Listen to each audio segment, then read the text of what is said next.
Hello everyone, हामी चाहिँ दाउरा काट्न लगाएको अनि साइली दिदीसँग। अनि यो चाहिँ उत्तिसको बोटो अनि सुकेको भएर दाउराको लागि काट्न लगाएको। यो चाहिँ हाम्रो बारीको भएर हो। अनि यस्तो गाह्रो छ डाल्नलाई अनि अप्ठ्यारो ठाउँमा नि भएकोले गर्दा चाहिँ भिडियोमा त सजिलो देखिन्छ तर अप्ठ्यारो छ यहाँ तल यो कुलो भएर हो।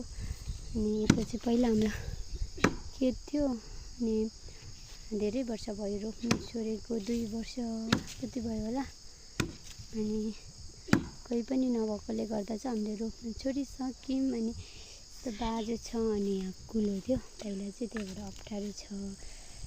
अब हामी यो रुख टाल्ने अनि जाने घर दाउरा बोकेर उता पनि अर्को बोट पनि छ, 2 बोट हाल्नुपर्ने हो। अनि दिदीले अहिले चाहिँ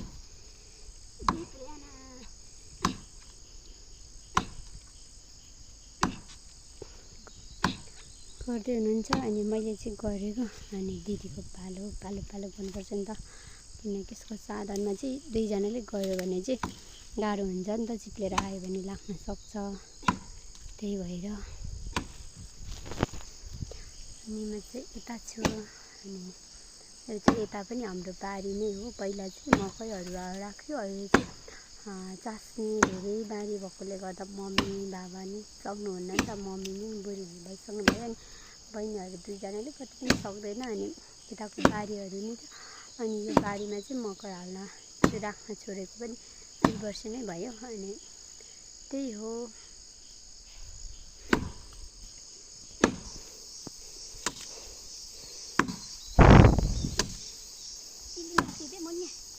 हेलो, हामीले चाहिँ रुखहरू डालिसकेर यहाँ घर लानलाई चिर्दै गरेको दाउरा चाहिँ।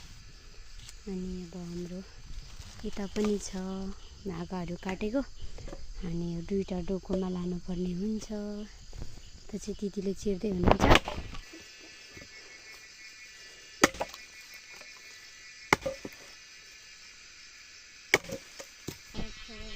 हाम्रो चाहिँ बारी पुगिसकेको छ दाउराको, दिदीको बारी हो।